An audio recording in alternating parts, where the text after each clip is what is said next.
नमस्कार. श्रीकृष्ण जयंतीनिमित्त आज आपण अगदी सोपे असे पंचमेवा लाडू तयार करतो आहे. यासाठी पॅनमध्ये 1 कप शेंगदाणे खरपूस असे भाजून घेतले साल तडकेपर्यंत व प्लेटमध्ये काढून घेतले.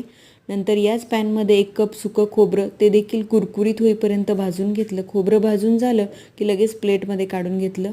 नंतर पॅनमध्ये 1 चमचा तूप घालून यामध्ये पाव कप काजू घातले. ते थोडेसे परतवले की लगेचच आपण यामध्ये बदाम घातलेत. बदाम देखील परतवल्यानंतर यामध्ये काळ्या मनुका घातल्यात.